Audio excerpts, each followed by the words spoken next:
Come on now.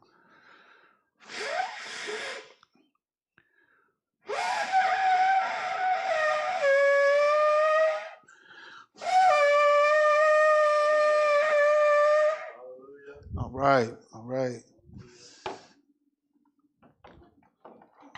First and foremost, we're going to give all glory and praise unto our Abba, Most High Yah, and our Savior, our Messiah, our soon coming King, His only begotten, full of grace and truth, and that's Yahusha HaMashiach, who the world calls Jesus Christ. Some people feel comfortable calling him Jesus Christ. Some people feel that that's the only name that was given, but he is a Hebrew from a Hebrew family and a Hebrew nation, and so we call him by his name that was given unto him, and the name that is spoken of. They didn't utter the name, but when you read in Acts 4 and 12, it says that he has, neither is there salvation in any other, for there's none other name under heaven given unto men whereby we must be saved or delivered or rescued. So when it says given, you have to go back to the name that who gave him that name, and the people and the language and everything. And so the name that was given unto him was his Hebrew name, and that's Yahusha. Some of us are understanding it a little bit more. Some of us are still coming into the truth and having an understanding of it. And we welcome all those who still call on Jesus Christ. We welcome you. Those who call on Yeshua, which is salvation in Hebrew, we welcome you. And those who call him by his correct name, Yahusha, we certainly welcome you as well. And I was just thinking on today, I was thinking about some of the world leaders down through time and the countries that they, and the nations that they came from, and just going back over a lot of them, even in the Roman Empire. And you've got the Kaiser or the Caesar of Rome. You know, you got Kaiser, and you got Julius was his name, and he was a world leader. You know, you had Genghis Khan. Now, I can't speak any of those Asiatic languages, but there was a world leader called Genghis Khan. That was his name. I think of Idi Amin. I don't speak Congolese. I don't speak Congolese, but the leader's name was Idi Amin. That's how you pronounce it, Idi Amin. You've got Kim Jong-un. I don't speak Koreanese or Korean or Chinese, but his name is Kim Jong-un. You've got Vladimir Putin. I don't speak Russian, but his name is Vladimir Putin. You've got Angela Merkel. Y'all know Angela Merkel? She was a prime minister over Germany. Her name is, she's not passed yet, her name is Angela Merkel. I don't speak German, but her name is Angela Merkel. You've got the right now the prime minister of France. His last name is Macron. I don't speak French, but his name is Macron. And so, because it is said, you know, we speak English, why don't you use his English name? Well, I don't speak Hebrew, but his name's Yahusha. So just like all of those other languages, you know, that's, when you look at translation, one thing that is not one of the rules for translation is a proper name is not translated. You know, you just say the name. I was watching a track meet. It was in the the ones who were commentating on it was speaking a foreign language, and I couldn't understand what they were saying. But in the introduction of the runners, as they were going, you know how they do it, they go from lane 1 to lane 8. Sometimes they go from lane 8 to lane 1, in the 200 meters. And so I was listening to the commentator. I couldn't understand the language, but when they got to the American runner, I knew they were talking about the American runner because they said the American name. They said his name. They said his name in their language, but I heard the name and I go, oh, okay, well, they must be talking. I couldn't understand what he was saying, but I heard the name. So usually with proper names, there's no translation. But I know for many of us that is a problem. It's problematic with many of us, and it just, when I look at it from the totality, look at it, through the lens of history, and look at it through the lens of the people who wrote the book under the spirit or the Ruach of the Most High Yah. Holy men wrote as they were moved by the Ruach. So we know the author of it is the Ruach, but it was men who actually penned it and actually wrote what we have today.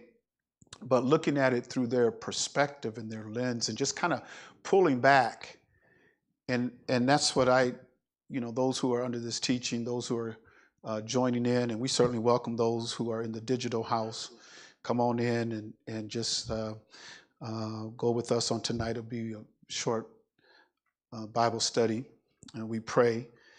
And there's a lot of things I can say. I'm trying to take some shortcuts on some things because there's a lot of things that I can say. And I think Deacon Atwater called me today, and he said he had a couple of scriptures or something that he wanted to look at. Did you make note of that? Did you make note of that? Those that you want? Just let me know when you get ready. I'm gonna go ahead and get started here, and try to hasten along because I'll take too long if I yeah.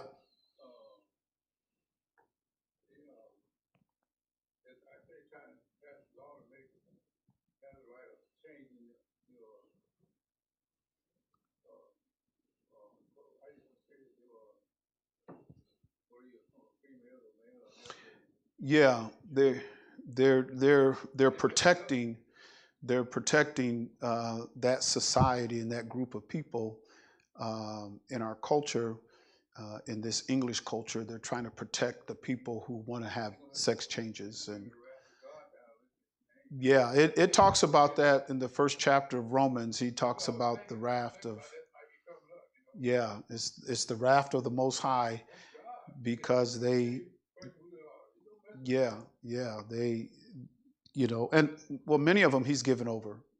He said it 3 times in the first chapter of Romans, 3 times in the discourse of Romans chapter 1. He says he's given them over. He turned them over. And when he turns you over and he turns you over to a reprobate, there's no salvation. You're not going to be delivered from that. You're not.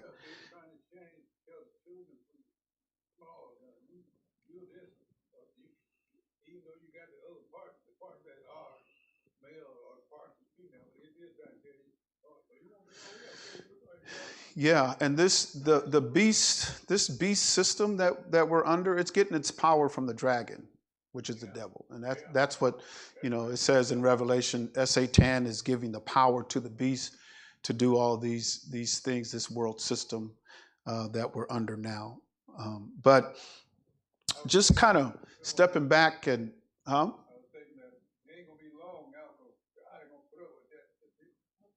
yeah.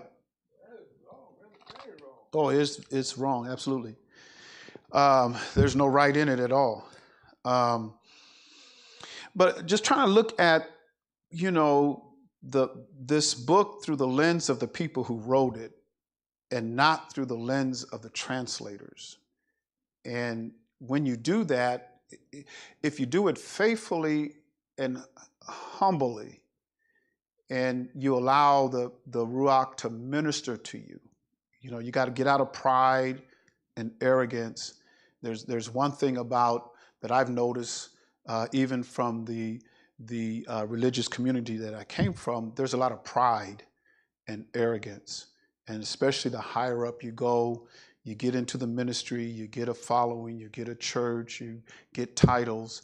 The higher up you go, the more haughtiness, the more arrogance. You get up to the top, there's a lot of pride. Does that mean everybody in the laity don't have no pride? No, you got some in the laity that's got a lot of pride too. But it's easier for a laity to humble themselves as opposed to your leaders and those who are in those positions, because they're in positions of power and they're in front of a lot of people, and for them to humble themselves, they're just not going to do it. We're in a very dangerous time, and the purpose of Satan when he was cast out was to deceive the whole world. And there's just so much deception out there. There's things that our Messiah, and I was kind of bringing that out the other day. I don't know of another religious group that cast out devils in his name. I don't know, and maybe you can tell me, but outside of Christians, who uses the name of Jesus to cast out devils?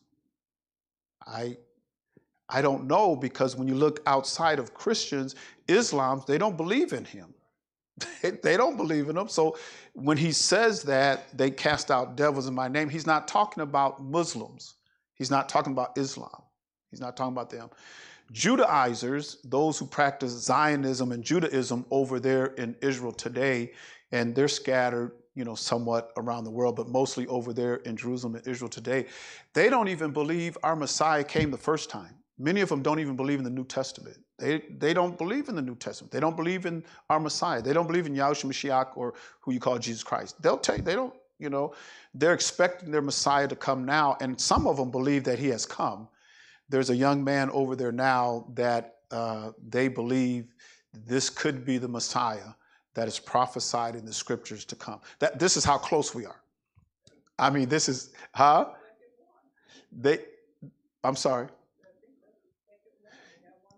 Yeah, but the one that they had earlier, like 6 months or a year ago, this is the same one. He's still around there. They said he's doing miracles. They're recording some of the miracles he's doing.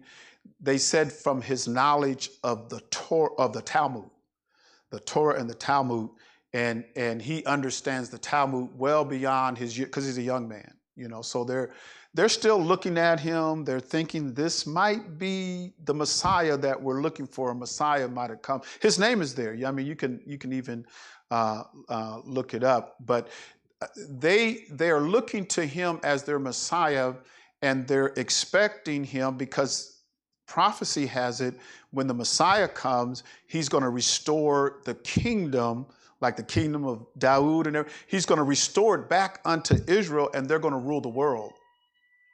So they're expecting, and they think that this might be the one that's going to restore the throne of King Dawood, and Israel's going to rule the world. Now, it is a prophecy that all nations are going to go to Jerusalem. That's in prophecy.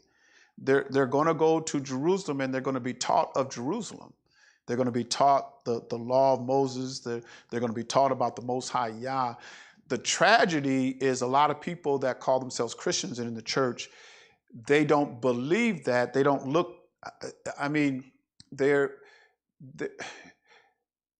it's difficult to try to explain prophecy to people who are already convinced that it doesn't matter what prophecy says, they're not going to be here.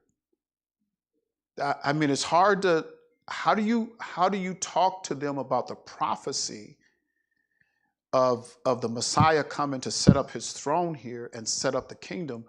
Even in the book of Acts, in the first chapter, at his ascension, they asked him the question, when are you going to restore the kingdom unto Israel? When, I think that's Acts 1 and 6. They make that. Are you at this time going to restore the kingdom unto Israel? This is before he ascended up. He says, it's not for you to know the time or the season when I'm going to do that. I just want you to go and preach or tell nations about me and the birth, what we call the gospel, the good tidings, and be witnesses. I think he said, be witnesses unto me. I want you to go and be witnesses unto me in all the world, starting in Jerusalem, Judea, and the utmost parts of the world. So he wanted them to go out of Jerusalem and be witnesses to these other nations. So we're at a time where you're going to see the changing. We're coming to an end of an age, and it says in Matthew 24, Luke 21, some of the others, it talks about, and the way it's translated is the end of the world. But what our Messiah was saying was, we're coming to the end of an age. It's the end of an age, and it's the end of the Gentile rule. And so the Gentile rule is you're starting to see cracks, and there's a war going on now. There's over there in Ukraine, and there's a lot of other back and forth. They said it's not long before China's going to invade or take over Taiwan. United States has already said, if China makes any attempt or tries to take over Taiwan, we will be right there to fight against them. The 101st Airborne is already over there. I think it's Poland or whatever, but they're right on the border of Poland and Ukraine. They haven't gone into Ukraine because that would be an act of war, but the 101st Airborne is over there. You don't send the 101st Airborne of the United States military if you're just playing games, it's just a show of force. You send the 101st Airborne because you plan on entering in the engagement. They're right there getting ready to go into the theater of war over there in Ukraine. There's a lot of things that's going on right now, and we need to really grasp a hold of the light and truth and walk in that, and to know that we're secure in him beyond any shadow of doubt. And the only way we're going to do that is to have his spirit, or the Ruach, and then our spirit has to line up with the word. If your spirit or Ruach does not line up with Torah or the word, then you don't have the right Ruach. There's many spirits out there. There's a lot of spirits out there. But he said in Amos 3:3, how can two walk together except they be agreed? So my human spirit, my spirit, must agree with his Ruach. And it didn't Yahusha tell us in, I think it's Yahuchanan 10, he says, we will come and make our abode with you. So we have the spirit and the Ruach of the Father and the Son that comes and makes their abode with us. Shaul explains it as in Romans, the 8th chapter, and then in Galatians, the 4th chapter, that upon the adoption, when we get adopted through the birth of the water and the spirit, and we're adopted, we're given the spirit of his Son, and the spirit of his Son cries out, Abba, Abba. So it's really not my spirit that is crying out. It's the spirit of his Son that cries out, Abba, Abba. And even in the 8th chapter of Romans, I believe it is, he says that it makes groanings, which we can't even utter. We don't even know what we're saying, but it's the spirit that makes that intercession. It's his spirit intercessing with our spirit. Our spirit is moaning and groaning and everything, but it's his spirit that makes that intercession with us. Because he even said in Psalms, he says, a broken spirit and a contrite heart, I'm not going to despise that one. So even in our prayer life, we have to come before him in a place of humility, not with so many flowery words and flattery and he even, Yahusha says, vain repetition. He calls it some vain repetition. No. We have to know how to connect to him through our spirit and our Ruach, to where his spirit starts to make intercession with us. And then there's some groanings and utterings. I don't even know what I'm saying. Even Shaul says, I'd rather pray in words that I can understand than in a language that I don't understand. But when the Spirit starts to make intercession with us, now I've got groanings and utterings. I don't even know what I'm saying, but it's the Spirit that is working on me. So all of us need to if you're missing that kind of prayer life, then you need to grab a hold. You need to really get a hold of it and get into that type of prayer to where your spirit, you got that intercessory type of prayer. And there's, I don't see how people can't call on Father Yah, Abba Yah. Sometimes when people can't call on Father Yah, Abba Yah, is one, well, you must not have the spirit or the adoption of his son, because that's what the spirit of the son says. But we're not so accustomed to that practice because that's not taught to us. And so there's certain things that's taught to us through our generations. There's things that are taught to us that we become so accustomed to that anything that's different from that or foreign to that, we immediately just reject. We just reject. Yes.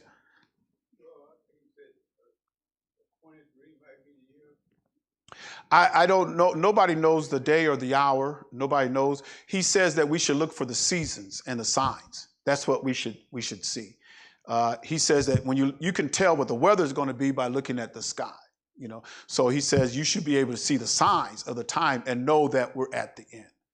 And so when we see what's going on worldwide, all the catastrophes, the wars, things that are going on, I mean, who would have thought the Mississippi River is going to dry up? Who would have thought that? I mean, that's right on our doorstep, with some of the other lakes and stuff that are drying up. The economy is, the mainstream news media is not they don't want anybody panicking and everything, but our economy is not as good as and it's not as rosy as they're saying. I don't trust the leadership one iota. I don't trust the leadership one iota. I think they'll lie to you in a minute. I think all of them are liars. They're trained to lie to you. So what we have to have is, he says, I'm gonna give you some rahas according to my heart, that's going to feed you with knowledge and understanding. And so there's a degree of teaching, a high level degree of teaching for the members, the saints, the body. The laity, whatever you want to call it. There's a high degree of teaching so that people can have understanding and have knowledge. He says, my people are destroyed for the lack of knowledge, and because you have rejected me, I'm going to reject you. So nobody should be ignorant today. Ignorance is not something he's winking at anymore. Why? There's too much information out there. I mean, you have libraries at your fingertips. You have, information books. You have events and stuff that's going on around the world. I mean, you've got history right in your hand. You don't have to go. I don't have to go to the Davenport Library to get books on history. It's right here in my hand. Nobody in this information age, because he said knowledge was going to increase, nobody is going to be able to walk around in that day when they meet him with the excuse of ignorance. He's not going to take that as an excuse. Oh, you didn't know. Oh, I didn't know. Why? Anybody, young, middle-aged, old, anybody can look up anything and get answers today. You can get answers today.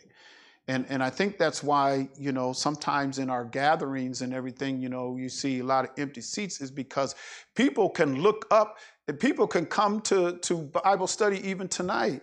In the comforts of their homes, because of the media and everything that we have and the information that is out there. What we've done with ones and zeros is just fascinating. It's just incredible what we've done with ones and zeros. Now, how many know what I'm talking about when I say ones and zeros? I mean, ones and zeros is our computer and technology. I mean, that's ones and zeros up there. You look at your devices, that's ones and zeros. You look at your computer, all that's ones and zeros. So look what we've done with that, to where nobody's going to be, even through a binary code, nobody is going to say or going to get away with the excuse of ignorance. You can't say you didn't know. You can look it up.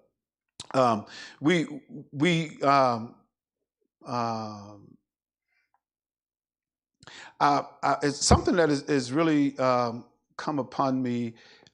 First, I want to go to 1 Corinthians 1 and 10. I'll go to 1 Corinthians 1 and 10. But something that is in my spirit, my ruach, and it's the belief and the understanding that as Gentiles, whether you believe you're a Gentile or not, but as Gentiles, it's easy. The easy way out is to believe, because I'm a Gentile, I'm not subject to any law. I'm not subject to the law of Moses because I'm a Gentile. The law of Moses was given to Israel. The Israelites, the Jews, they're still subject to the law of Moses because the covenant that was given to them is an eternal covenant. I mean,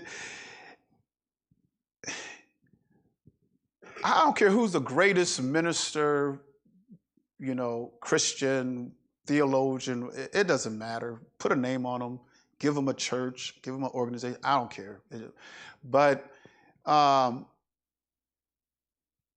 all scholars of the Holy Bible, the book, the Hebrew Scriptures, all scholars of it know that the covenant that was given to Yasharal is an eternal covenant.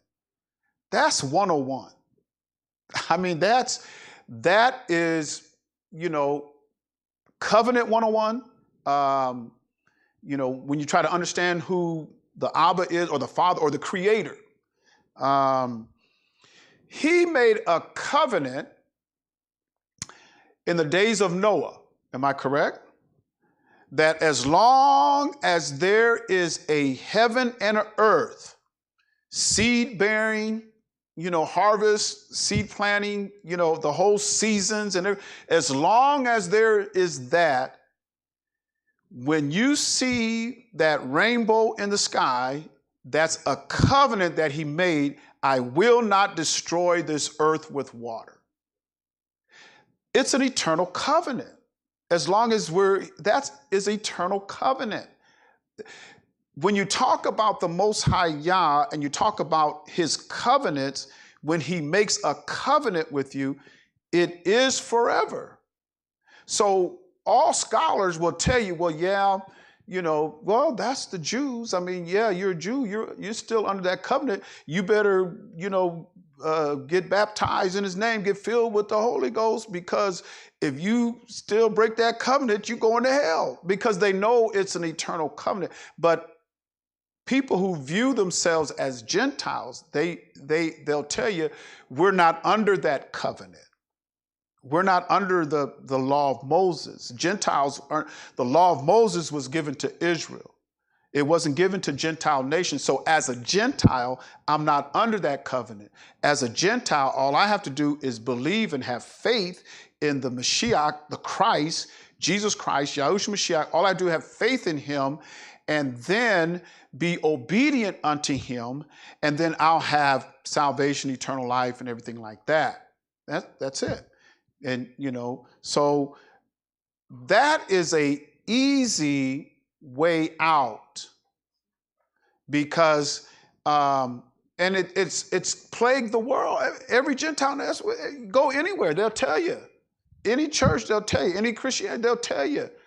As a Gentile, I'm not bound by that covenant. The covenant that I'm in is in Jesus Christ, or Yahushua Mashiach. That's the covenant that I'm in. So here in Corinthians, now this is what the apostle to the Gentiles, right? First, let me go. We're going to come back here, but let's get Romans 11 and 13. I'm sorry.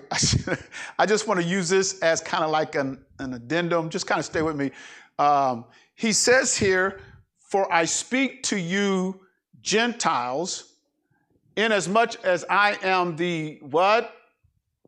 Apostle to what?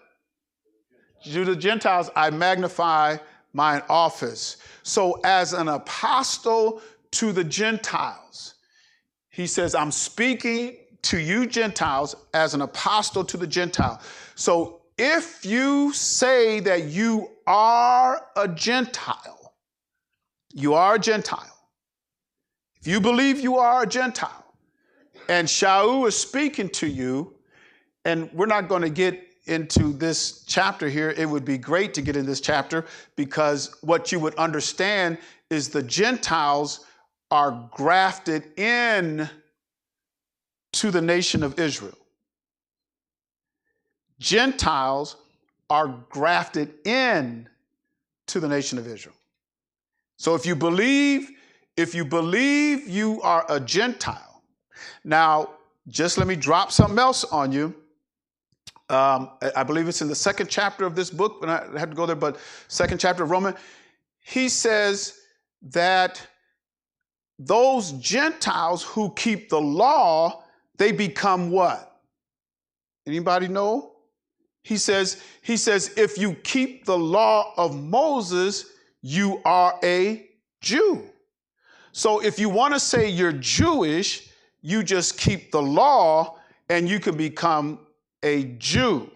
He deals with that in the second chapter of Romans, because he even says he is not a Jew, which is one outwardly. He's a Jew, which is one inwardly. Circumcision is not that of the flesh, it's of the heart. And in the second chapter, he says, as a Gentile, if you do the things according to the law, as Israel's supposed to do, then that makes you a Jew in the second chapter of Romans. So here in the 11th chapter, he's saying that the Gentiles are grafted in to Israel. That's what he's dealing with here in the 11th chapter. Now let's go back to 1 Corinthians chapter 1 and then verse number 10, where I was. Let's go back there. Now I beseech you, brethren, by the name of our Adonai Yahushua Mashiach, that ye what? All speak the same thing. So as Israel and as Gentiles, I'm an Israelite. Okay, I'm a Gentile. Well, you're grafted into Israel. Israelites and Gentiles are to do what? Speak the same thing. Speak the same thing, and there be what? No divisions. No divisions. No denominations. It ain't no Church of God in Christ, First Baptist Church, Methodist, Episcopalian, African Methodist, Episcopal, I think that's AME, right? All of these different denominations, Trinitarianism, Onenessism, all of that. He's dealing with all of that. He says, no divisions among you. If Gentiles are grafted into Israel, as Israel teaches, the Gentiles need to be taught, and that's how the Gentiles teach. He's saying there should be no divisions among you, but that ye be perfectly joined together in the same mind and in the same judgment. That's why I know all of those denominations. Shaul, or the Apostle Paul, who's the Apostle Paul to the Gentile, what he's saying, he's calling them all out. This verse here disqualifies all denominations, all of them, because you got so many different denominations of Christianity. He calls them all out. He says, all of you, there are not supposed to be no divisions among you. So we all open up the book and teach the same thing. The same thing. This here, the more I look at this book, the Holy Bible, and I don't care what, y'all know all I read is the King James, but when I study, I go into I do word searches, I go into the culture, I go into different versions. If I'm reading something, I wonder, what does another version say? How does that version, and what especially in the Old Testament, when I'm reading the King James, I'll look at the Septuagint in English. And the reason why I look at the Septuagint in English and I read that along with the King James is because the Septuagint was 200, 300 years before the Messiah, before Christ, before Mashiach, 200 to 300 years before. You had the Septuagint. King James was translated from the Latin Vulgate, which didn't come, the Latin Vulgate didn't come until Eusebius, or who they call Jerome, which was about, the 3rd or 4th century. He took the Masoretic text and the Septuagint, but mainly the Masoretic text, and he translated it into Latin. The Greek Septuagint, Masoretic text, he translated it into Latin. So, and then from the Latin Vulgate, you get the King James Version. So after I explain that, what I just explained it to you, which one came first? The Septuagint or the King James Version? Well, the Septuagint did. That's just elementary. The Septuagint did. So when I study the Old Testament, I'm reading the King James Version, but I'll reference the Septuagint because the Septuagint is the closest thing that we have to the original Hebrew text. If you want to get as close to the Hebrew original text, then the Septuagint is probably about as close as you can get. Now, the English Standard Version, and I'll read the English Standard Version, and the reason why I read that is because the English Standard Version uses the Dead Sea Scrolls along with the Septuagint to translate it into English.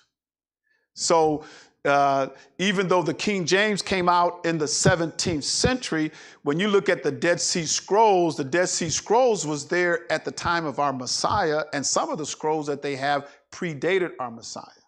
So if you can use those scrolls and translate it into English, you're closer to the context and the language in which it was written, just a little closer. So I still read, usually when I'm reading, and I'll read a book, and I'm reading Shaul's letters again, just reading off his letters, because there's certain things I want to understand his letters for myself. I don't want to understand Shaul's letters through the lens and through commentary of men who don't believe in Torah, the laws of Moses, don't believe in our Messiah or the Messiah's people. And most of your commentaries, most of the men who wrote commentaries, if you look up like Origen and Ignatius, Justin Martyr, Jerome, and these are what you call post-apostolic fathers. That's what they call themselves, and that's what they use in seminaries. So you go to the seminaries, you have to read all these different men, all these different letters, everything wrote, and they have classes on that, and that's where you build your understanding, is through these men. Well, if you understand who these men were, they were all philosophers, and they hated Israel. They did not like Israel at all. So what they did was they took those writings and they did replacement theology and say that the church now has replaced Israel. So when you talk about replacement theology, you're getting that from the post-apostolic fathers who they use in these seminaries. Did I say that right? Yeah, seminaries. Sometimes I say cemetery. I meant seminaries. They use them in seminaries. That's what they use. So, and you have to study that. So I want to look at, with the ruach that I have and the understanding that I have in Torah, to know that when he gave his law to Yasharal, to Israel, and made a covenant with them, it was an eternal covenant. So I'm looking at Paul's writings now with that understanding, And as I study Paul and read his letters and how Paul talks about faith, and he separates the people of faith after the Messiah, after his death and resurrection, and he deals with faith, is because you had many people, even in the day of Shaul, Israelites, who did not accept the Messiah. And they remained with Moses' law, and they didn't have Yahusha as the Messiah.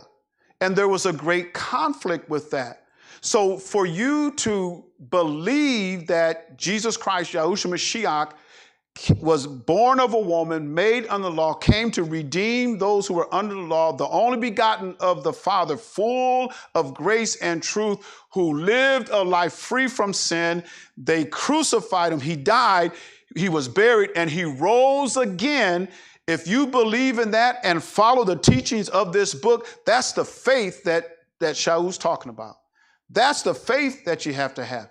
It's not that all I have to do is believe and there's nothing else. Oh, I believe in Jesus Christ. I believe in Yahushua HaMashiach. I believe in him. Okay, I guess I'm going to heaven. No, it's not just that, because upon believing him, now you have to live like him. You have to live like him. And so Shaul, a lot of his fight was fighting with people to believe in the Messiah. He was so strong with that. He was everywhere he went to start in his missionary journey. He wanted to get people and bring them to believe in the Messiah, believe in the Mashiach. He is the one that was sent unto us, and all those who want to sojourn and come into Yasharal, first you have to believe. You got to believe in him. This is what faith is that Shaul was talking about. Let's go to Deuteronomy chapter 30. Let's look at Deuteronomy chapter 30 real quick. Deuteronomy chapter 30, let's start at verse about 14, somewhere around there. Go up a little bit. Go up, let's see verse 12.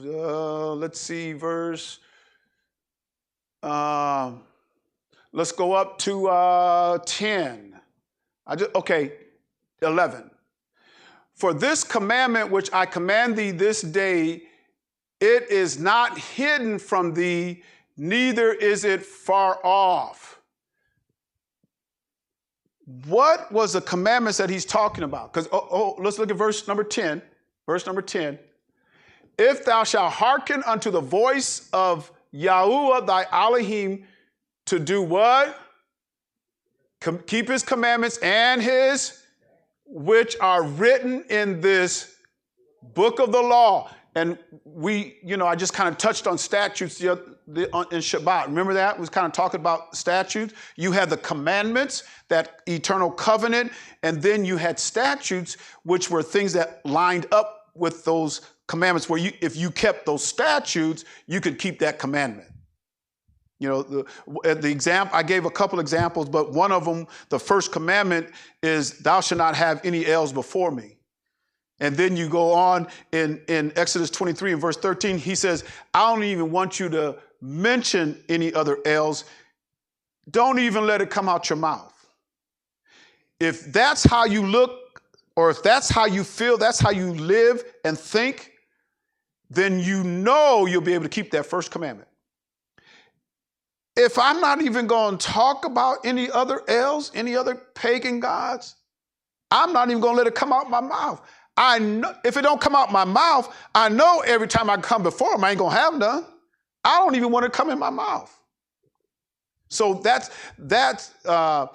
is a statute that would help you keep that commandment. But his statute, which are written in this book of the law, if thou turn unto Yahuwah thy Elohim with all thy heart and with all thy soul. Now, what does this have to do with Romans?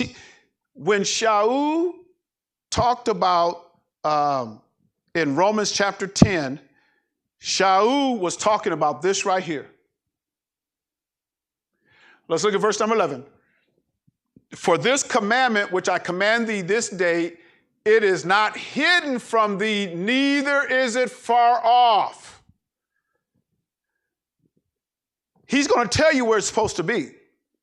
He's telling you it's not going to be hidden from you, and it's not going to be far off. It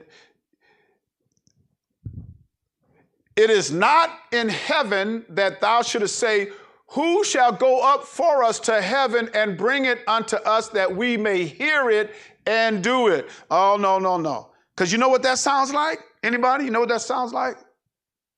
That sounds like an excuse.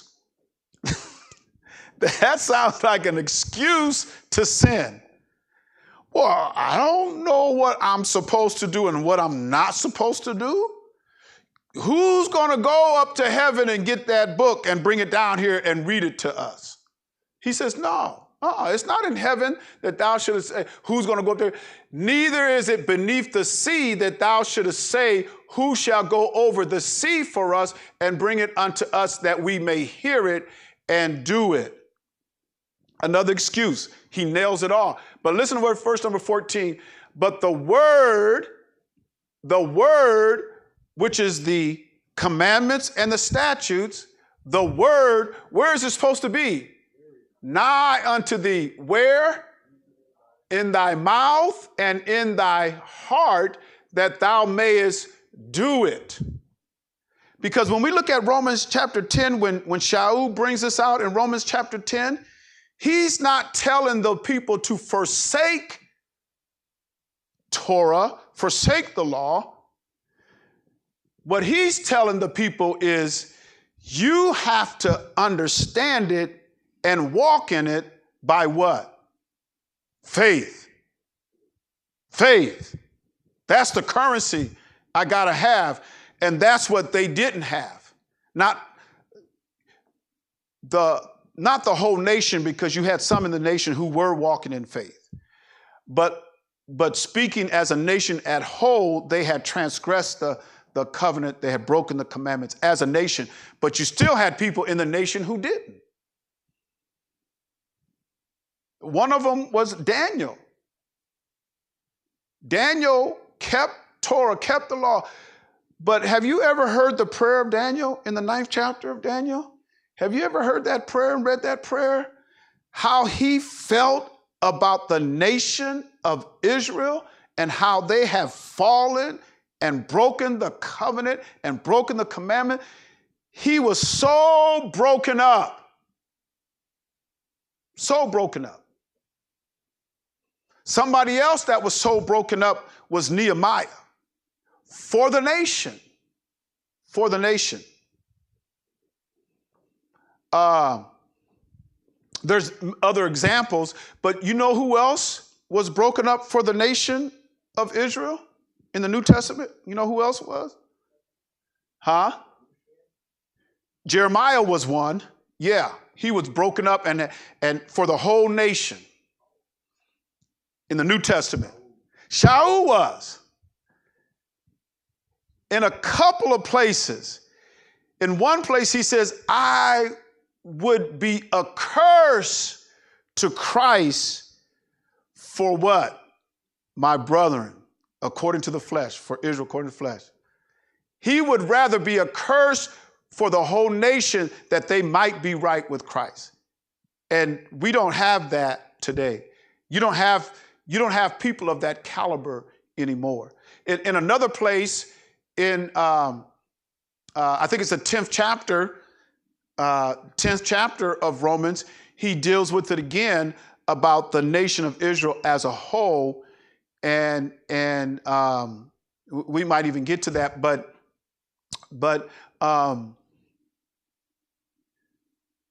what brought me closer to that understanding of how these righteous men felt about the nation of Israel what brought me closer to that understanding was this past atonement, this past day of atonement. Because we were acknowledging sins and confessing sins that we didn't commit. But as a nation of Israel, the Day of Atonement, Yom Kippur, was for the nation of Israel. Even when you look at the 16th chapter of Leviticus, where it talks about, get me 2 goats, because on the Day of Atonement, that was the only time that the high priest could go into the holies of holies, just once a year. No other time was he supposed to go in there. And when he went in there, it was such a critical thing. He had to offer up sins for himself first. And he had to wear bells around the hem of his garment. Because if he didn't do it right, and you didn't hear them bells, they would get a staff and pull him out, because nobody was supposed to go in there. You couldn't go in there. He had to offer up sin. The high priest? The high priest? Because we got men and women in positions now. Oh, no, for them to humble down? Oh, no. But the high priest, he had to offer up sins for, wait a minute, I didn't sin, just in case you might have sinned. You had to offer up sacrifice for yourself first before you even went in to fill that office. And then for the sins of the people. But this last Yom Kippur, it's for the whole nation. And we're so individualized. We look at just ourselves. We should be crying out for the whole nation, for all his people, the nation of Israel, all the sojourners. We should be crying out for them in our prayers. I cry out for Israel. I cry out for them to be wakened. Wake them up. Wake up, Jacob. But everybody's not going to be awakened. Everybody's not going to be awakened. And even though we calling and crying out, want him to wake, he's not going to wake up everybody. If you're awoke, you ought to be so thankful. Ought to be so thankful. And the way you show your thankfulness and your love unto him, Yahusha said in St. John 14:15, Yahuchanan 14:15, he says, if you love me, keep my commandments. If you love me. So if I love him, I'm so glad that I got to keep his commandments. I'm so glad he woke me up. Well, and I want to show my appreciation and my love and my thankfulness unto him. Well, Yahusha says, well, if you love me, you keep my commandments then. It ain't no breaking commandments and sinning. He deals with that. Shall we continue in sin that grace may abound? Oh, no. Elohim forbid, Yah forbid that I continue to sin because I know there's grace. I know there's grace. I know that all of the law, statutes, and commandments where we are right now, we can't keep all of them in their entirety. So as you break them, that's a sin. But grace comes in. Grace comes in. And my faith in him, because you can keep all the statutes and commandments you want, but if you don't have no faith in Yahushua Mashiach, you ain't going to make it. You got to have faith in him. It's my faith. Because this is where Paul, he gets it from. Shaul gets this from. But the word is very nigh unto thee in thy mouth and in thy heart that thou mayest do it. You know what Paul calls this? The word of faith.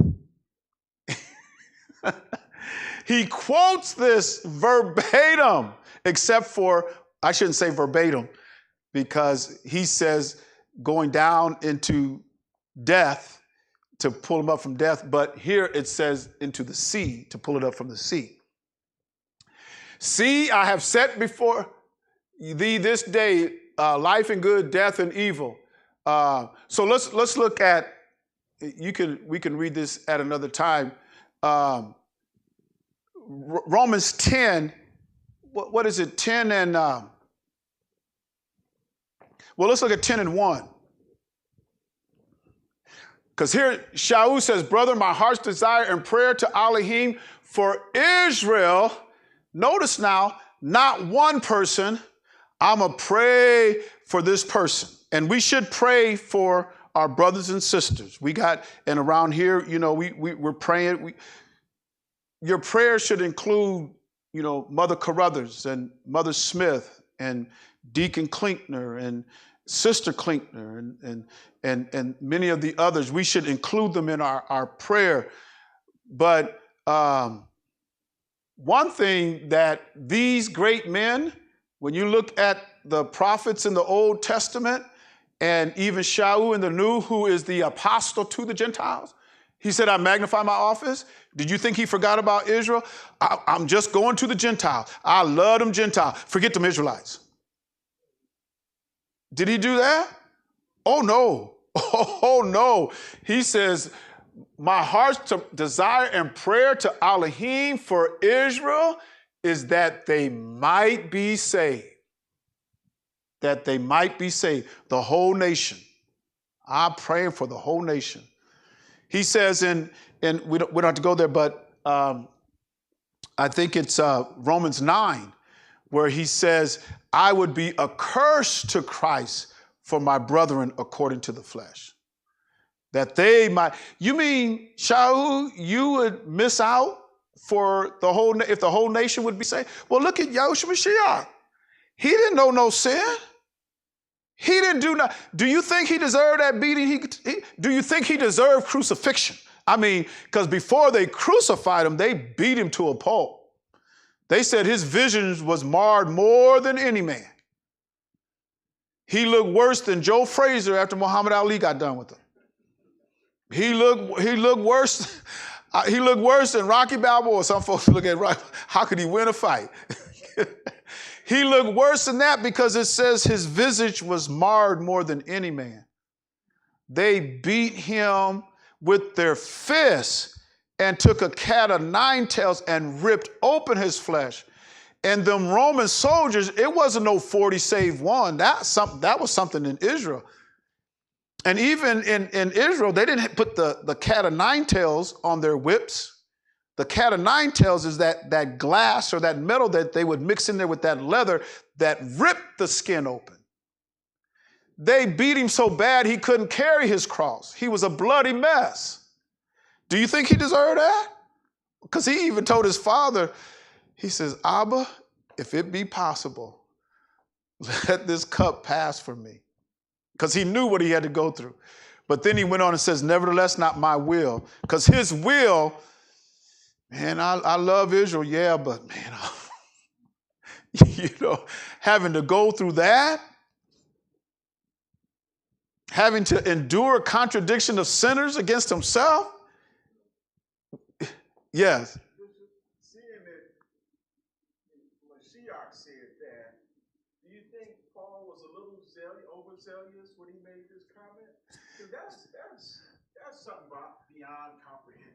Yeah. Yeah, let's 9 and 3. Let's look at Romans 9 and 3. Romans 9 and 3. Yeah.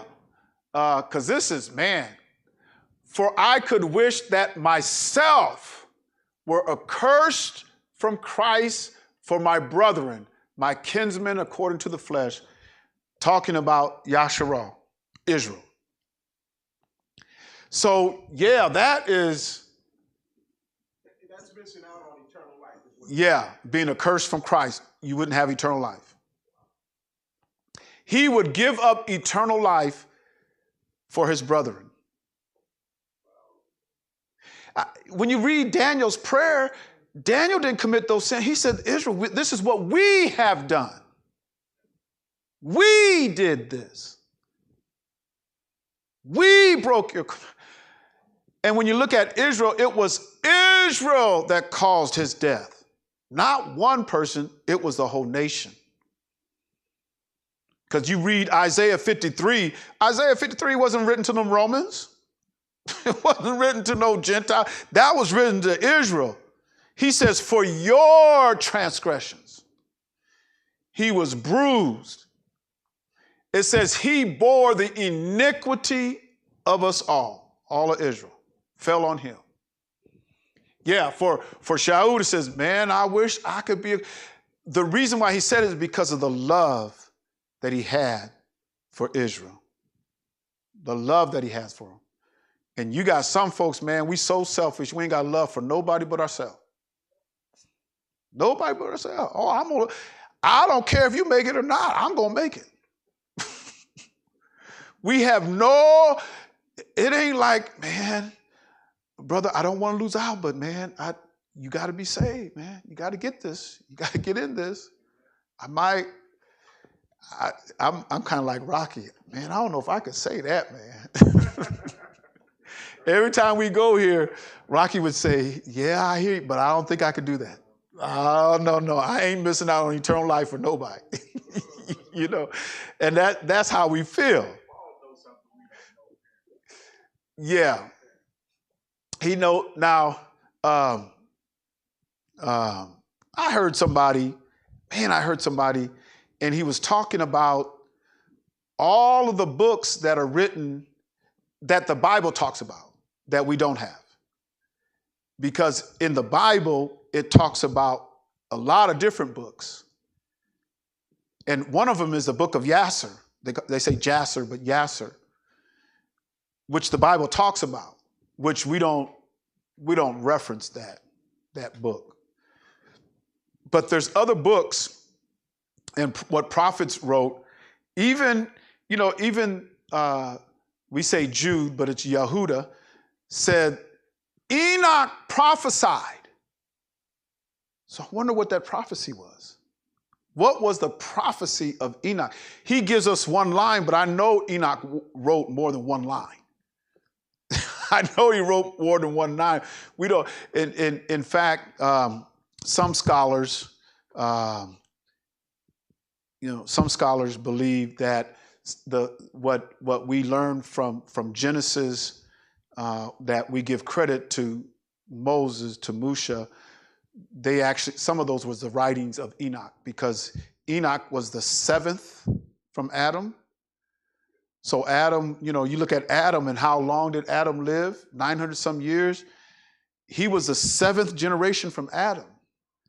So, he could talk to Adam. Adam shared the whole story with all his descendants and stuff. And I'm sure that he was the seventh one from Adam. So he's seen Adam. I'm sure he's seen Adam.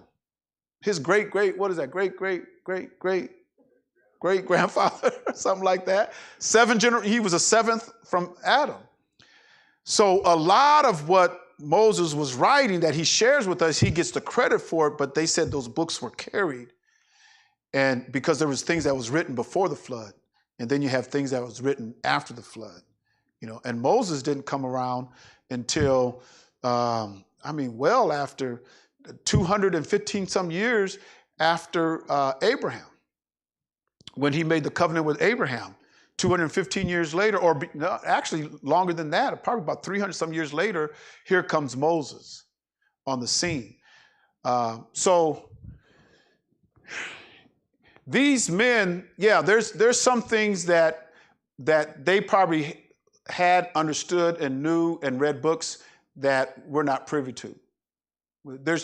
I know for a fact that there's more than what they've given us. I know for a fact. They even said in the Qumran caves, the Dead Sea Scrolls, there's a lot of those scrolls. They just sealed them up, and they didn't even try to translate them and publish them. And somebody's got some scrolls that were written before our Messiah. I'm sure there's a lot of things we don't know. There's a lot of things we don't know. Yes.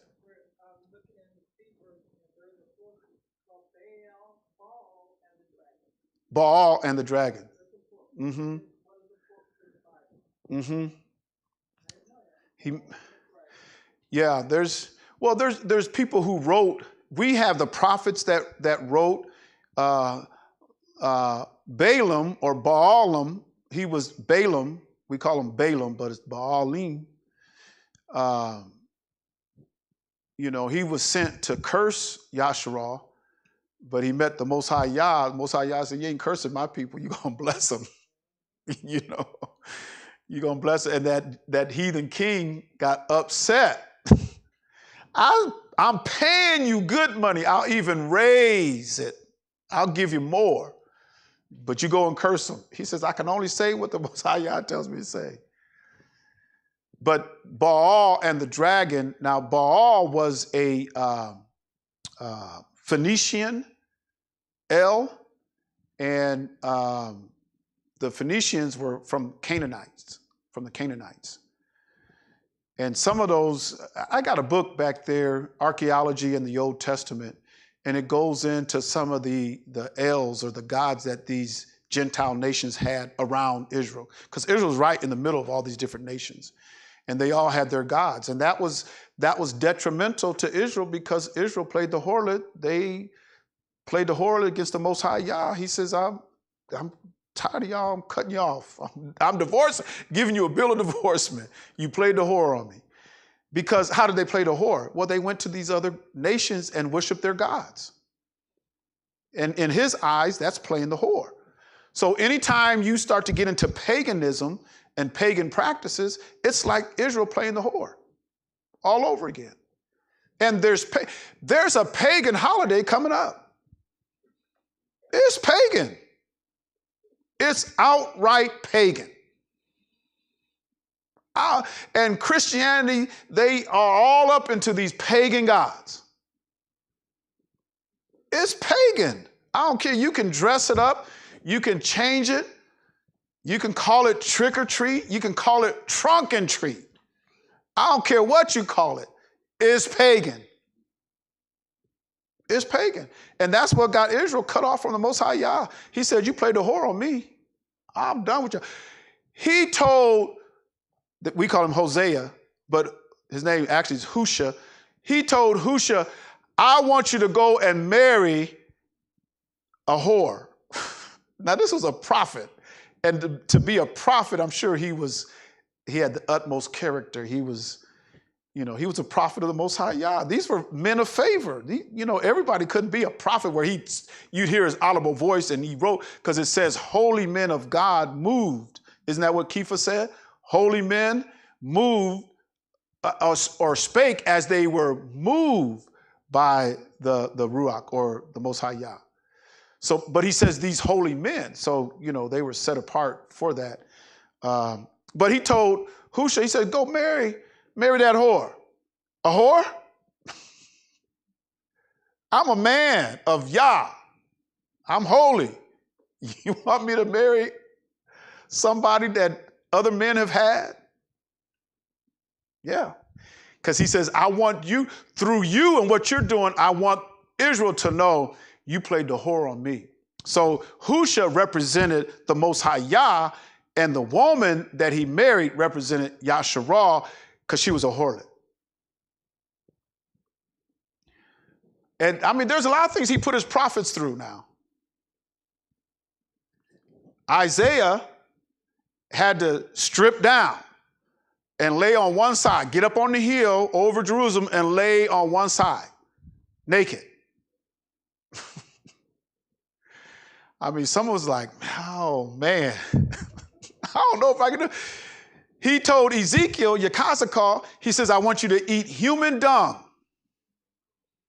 Remember he said that? And Yakazakal says, oh, come on, I can't do it. He says, well, take cow dung then. That's in Ezekiel. All you got to do is read it right there.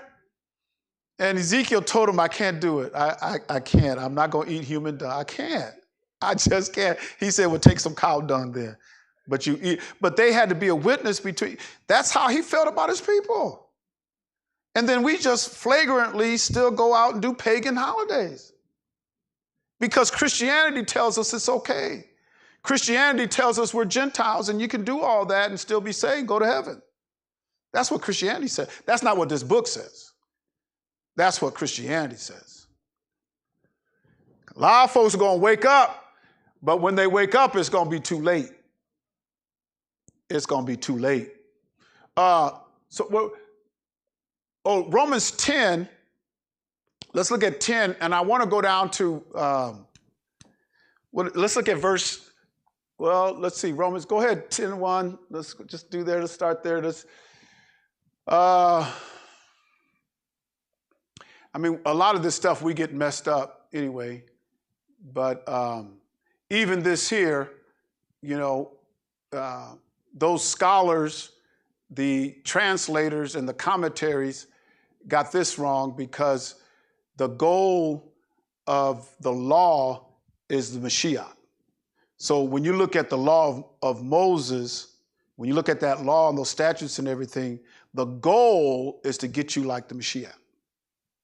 That's the whole goal of the law. That's what it says here.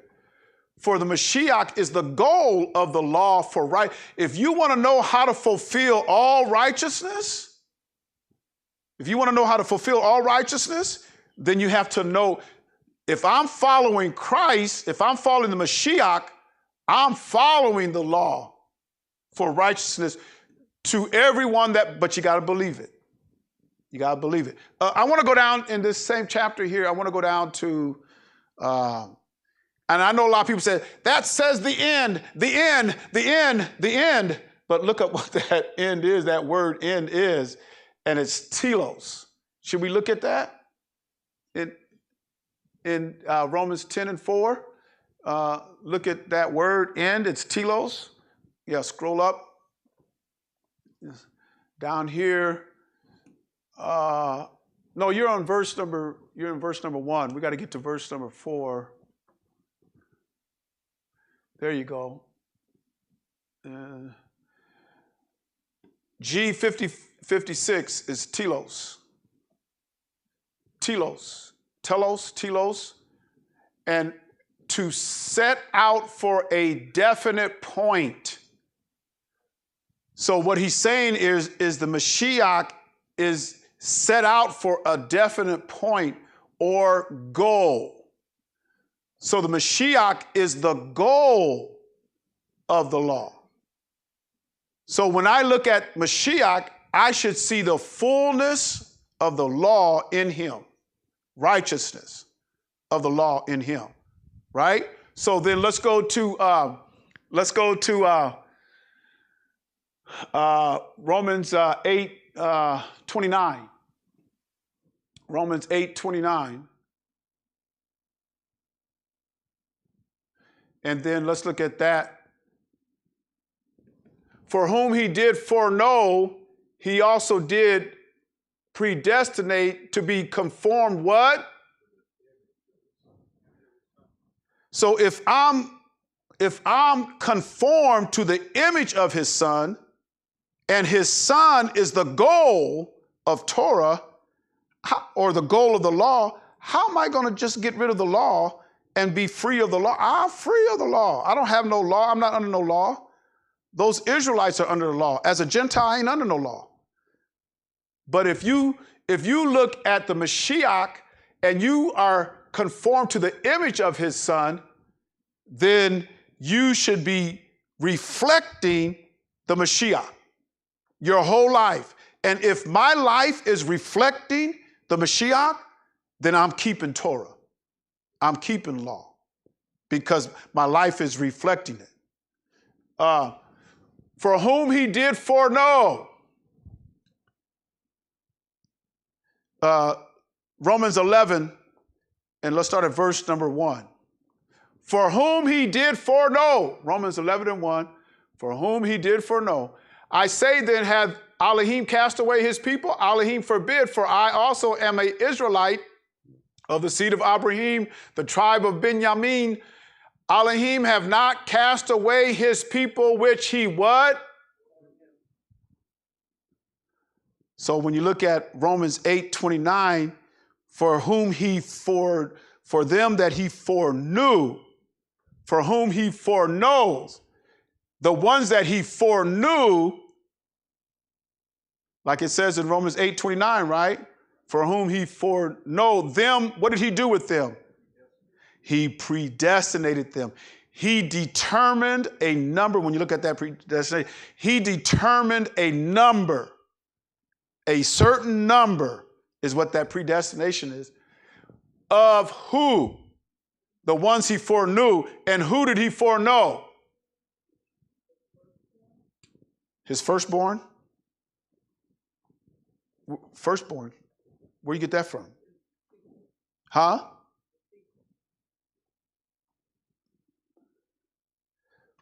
Oh, his first.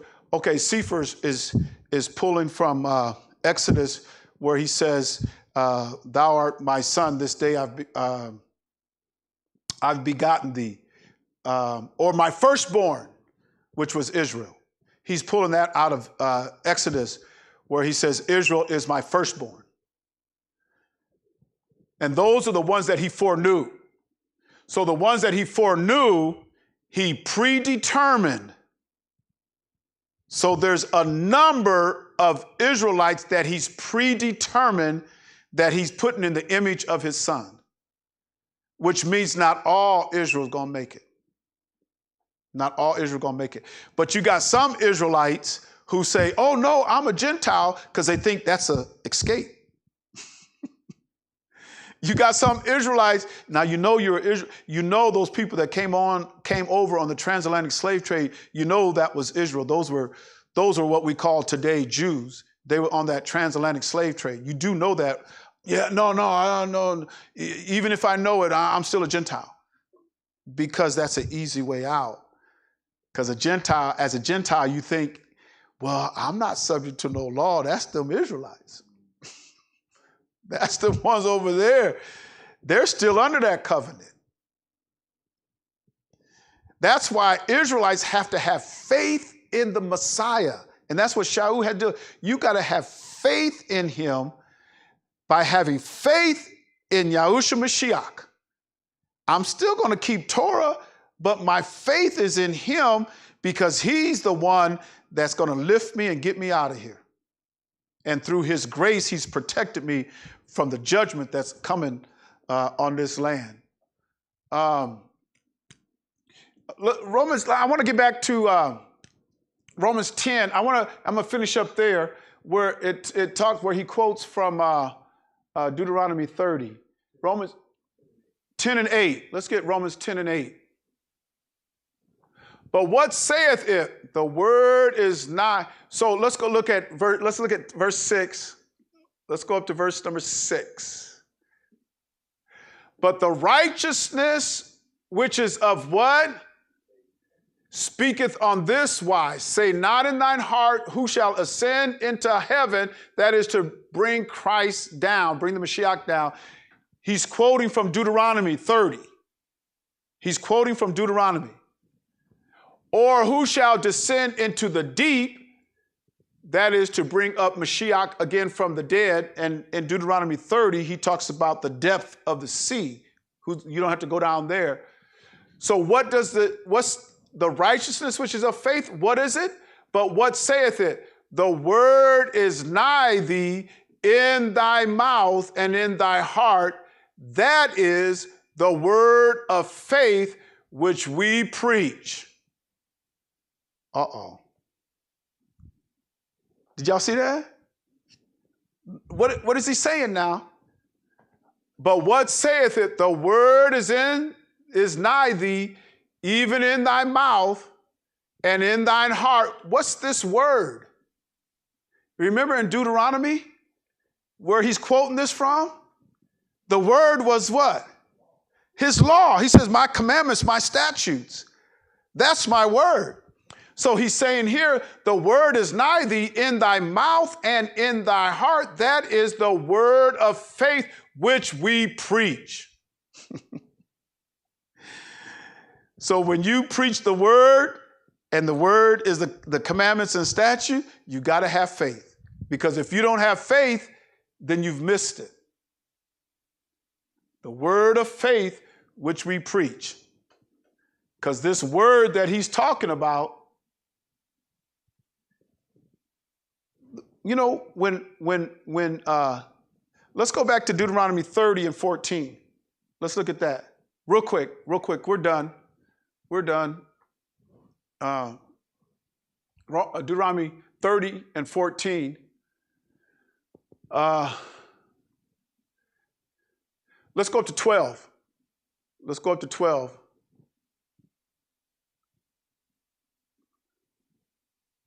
Go up to 12.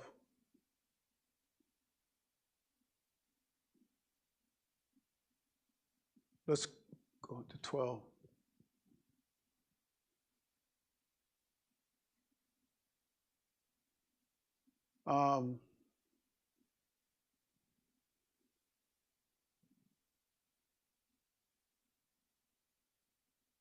Okay, let's go to 11. You know, notice now, when Paul reads this, for this commandment which I command thee this day, it is not hidden from thee, neither is far from thee. Paul reads that, and he refers to that as faith. When you look at Romans 10 and 6, and we read that down to 10 and 8, when Paul reads this, he sees faith. For this commandment which I command thee this day, it is not hidden from thee, neither is it far off. It is not in heaven, that thou shouldest say, who shall go up for us to heaven and bring it unto us, that we may hear it and do it? Neither is it beyond the sea, that thou shouldest say, who shall go over the sea for us and bring it unto us, that we may hear it and do it? But the word is very nigh unto thee, in thy mouth and in thy heart, that thou mayest do the word, that thou mayest do it. And Shaul calls that the word of faith. Do you guys see faith in that? Huh? Can you see faith in that? But the word, and he's talking about those commandments, the word is nigh unto thee, in thy mouth and in thy heart, that thou mayest do it. The word. Now, Romans 10 and 6, or 10 and 8. Romans 10 and 8. Giving you a workout tonight.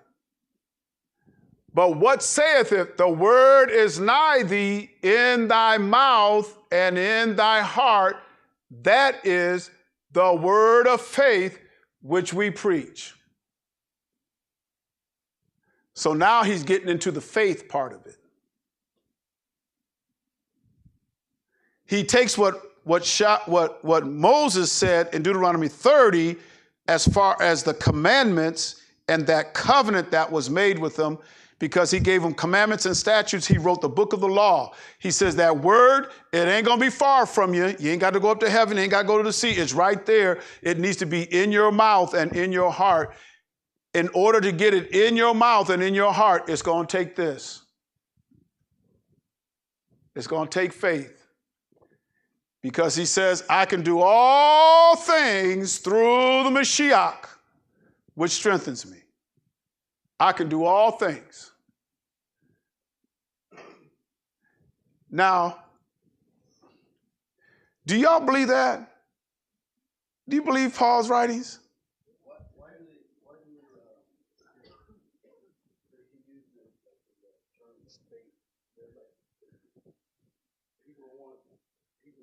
It's hard for people to deliver it like that, or it's people that you deal with that you have to, you know how they think and you know how they react, and even though they know it's right, they won't accept it. So you have to deal with that faith. Is that how you explain that? The way I see how Shaul is explaining it is you have to have faith in that commandment, the law, statutes, commandment. You got to have faith in it to see who? See the Mashiach. You have to have faith. I understand it. Uh-huh. Because, a lot of people can read that and don't see the Mashiach. And he told us that the goal of the law is who? So when I read and preach, he said it's not far from you, it should be in your mouth. When I read it and preach it, I should see the Mashiach. But the only way I'm going to do that is to have faith. I have to have faith in Torah, statutes and commandments. I have to have faith in it that it's going to get me to Christ. Because he goes on to say, the confession of it is what's going to save you. Because if you don't see the Mashiach in what Moses said, if you don't see it in what he wrote in the covenant and the book of the law, if you don't see Christ in it, you don't have faith. You don't have faith if you don't see him in there. Well, you can't be saved without faith. Mm-mm. And that's why a lot of Israelites, even to this day, have a lot of problems with it, because they don't want to see the Mashiach in keeping the laws, statutes, and commandments. A lot of them would tell you the Mashiach, we ain't saved by the Mashiach. Oh, but you got to have faith that when you read that, you're going to see the Mashiach. I have to see him, because the goal of the law, the book of the law that Moses was talking about, the goal of that is who? The Mashiach. So I have to have faith in it, that when I read it, I got faith to see the Mashiach and to live like the Mashiach.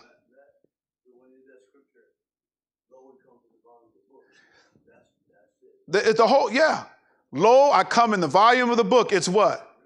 Written of me. That's my testimony. I'm going to do his will. The whole book is written of me. So the law, statutes, and commandments, I have, anybody who's closing it, he even says, and we don't have to go there, but Proverbs 28 and 9, he says, if you turn your ear from hearing my law, what is your prayer unto me? It's abomination.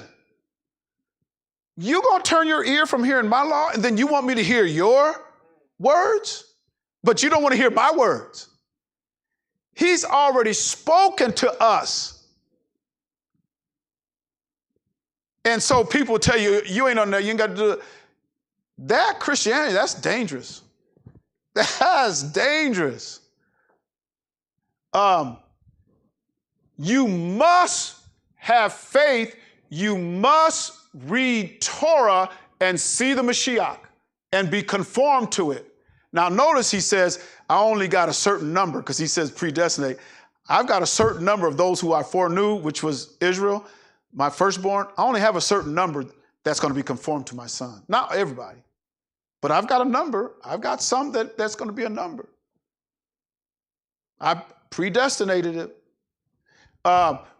Real quick, Deuteronomy 18 and 18. You have to see the Mashiach in everything that Moses wrote. I will raise them up a prophet from among their brethren like unto thee, and will put my words in his mouth, and he shall. Now, who's speaking here? This ain't Musha. We better go up. Let's go to verse 17. Let's see who's speaking here. And Yahuwah said unto me, they have well spoken that which they have spoken. This is Yahuwah speaking. I will raise them up a prophet from among their brethren like unto thee, Moses, and will put my words in his mouth, and he shall speak unto them all that I shall command him. And it shall come to pass that whosoever will not hearken unto my words, which he, the Mashiach, shall speak, what? In my name, I will require it of him. And Yahusha says, if you love me now, you keep my command. Everything he did was to fulfill Torah. So when I read Torah and the statutes and commandments, that I should see the goal, I should see Christ, because the whole goal of it is Christ. So I should see Christ, or the Mashiach, in the Torah, and then be conformed to that. If I'm conformed to the image of his son, I'm going to be obedient unto his commandments. And the things that he said, if I don't do what he said, Most High Yah is going to require it of me. To whom much is given, much is required. So he gave us his son, and you don't want to believe him? Oh, I'm going to require it of him. Don't disrespect my son. In fact, Yahusha said,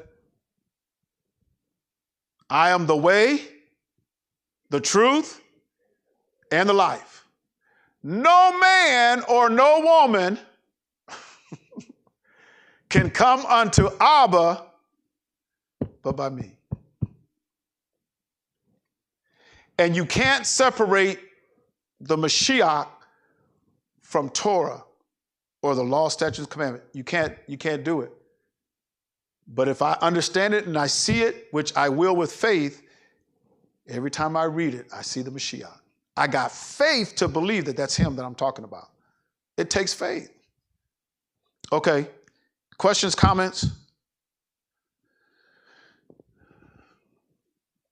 Any questions or comments on this lesson? Yes, on this lesson. Oh, you got something else? Okay.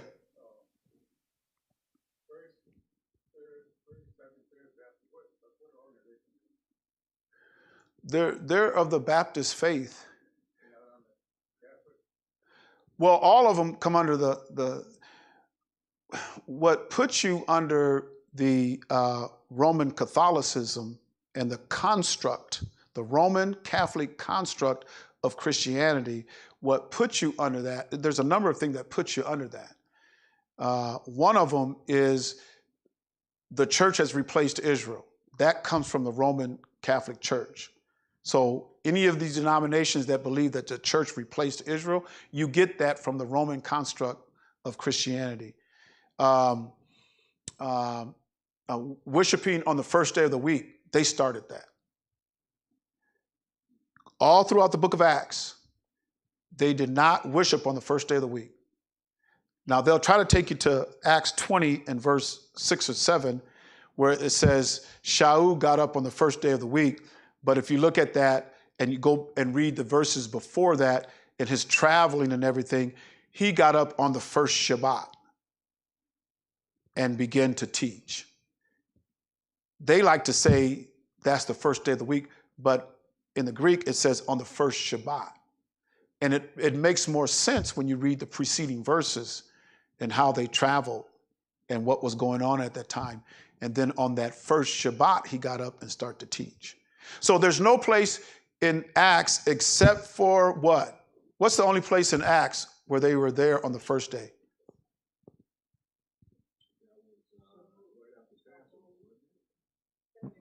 Pentecost, which is Shavuot, but it's in Greek. In Greek, it's Pentecost, which means count 50 or 50 count. Penti in Greek is 50. Costo is count. So you say Pentecost or 50 count. And that was the only time they would get together on the first day of the week.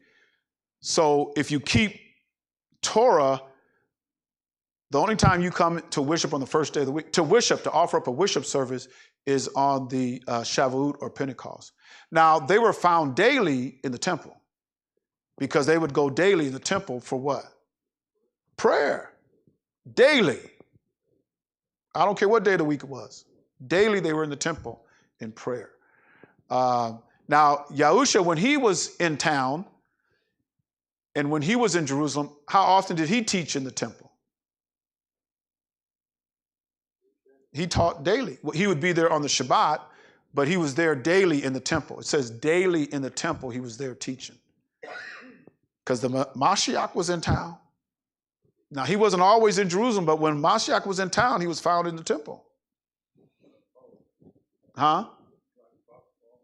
No, Mashiach is Christ. When Christ was in town, he's in the temple. Even at the age of 12, their mother and father came back, couldn't find him. He was in the temple. Talking the law, 12 years old. Talking the law to the doctors. Yeah. Yeah, at the age of 12.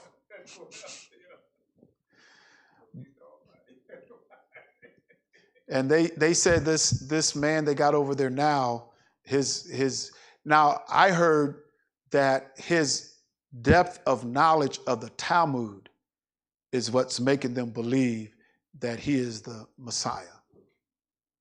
They didn't say the law of Moses. It says the Talmud. Uh-huh.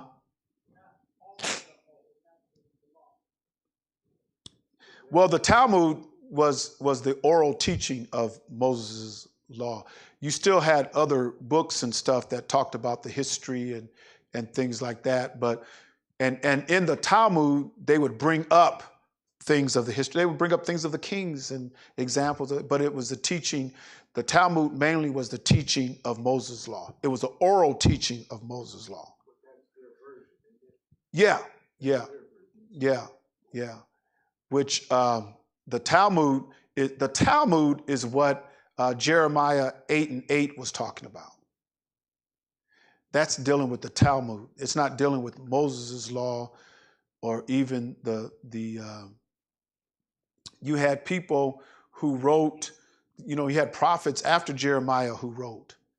But when it talks about the pen of the scribes is in vain, that's dealing with the Talmud, because they took Moses' law and then they did oral traditions or the oral teaching of it. And the church does a lot of that too, because there's a lot of things that we add to it because we want to protect the people. We want to keep the people from sin. So we'll say, can't do this, can't go there, can't do that. Now, where is that in Scripture? Well, I don't have no Scripture for it, but this will keep you safe. You don't. The Scripture says, don't make no provisions for the flesh, because if you do, you're going to fulfill the lust thereof. So I don't want you to do this or that, X, Y, and Z, because that's making provisions for the flesh. For example, we tell our young people you can't commit fornication. Fornication is a sin. Now, to refrain from making provisions from the flesh, as a 12, 13-year-old child, you ain't have no boyfriend or girlfriend. You ain't got one. Because we're not going to make provision for the flesh, because we know what, or 16 or 17 or 18, you going out on a date. What did we used to do when you went out on a date? Chaperone. Why? Because we don't want you to make provisions for the flesh.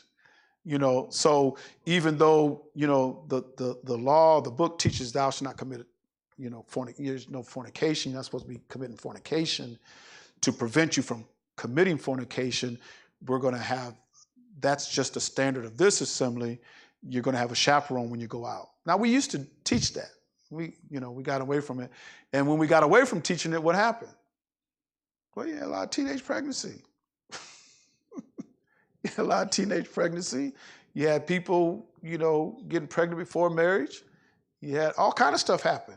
Because it used to be you had to have a chaperone to go out. Now, the Bible doesn't say make sure you send your young people out with a chaperone. But what we do is to prevent them from making provisions for the flesh to where they would fulfill the lust of the flesh, you need to take a chaperone. Stay in a group. And so we take measures so we add things. We have like an oral teaching to the book.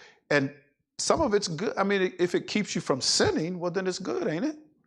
I mean, it keeps you from sinning. But, there's a lot of, we're so liberal now, we just let everything go now. There's no restraint on nothing anymore. There's not. It's hard to teach holiness. It's hard to tell people you can't do that. Don't tell me what I can't do. Show me in the book where that's a sin.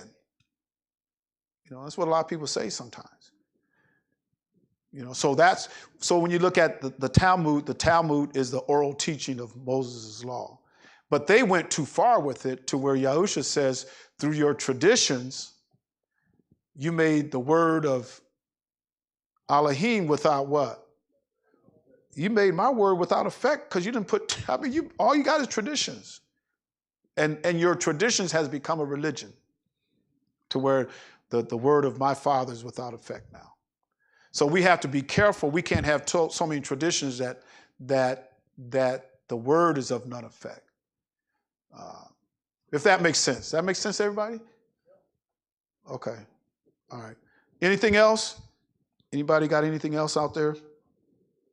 I want to thank everybody for coming. Thanks everybody for joining us in the digital house. And we'll be back on the Shabbat with our Shabbat service. We are working on our website, Brother Darius Day and myself, and we're going to come up with a website. And when we finish it, we're going to let everybody know. So if you go out there now, you'll see some things added. We're kind of moving some things around, but we're going to go through a whole total new reconstruction of our website, and we want to add some features to it. that people will find beneficial. You'll see some things added to it, and there'll be modules on it for certain topics.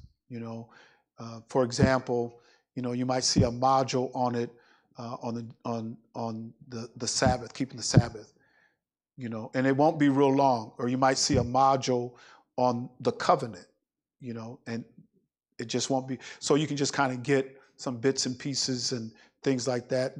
We're going to do a lot of different things to the website as we go. So, and we'll still be going up on Facebook and YouTube. We thank all of those who have subscribed, those who are watching, those who are tuning in.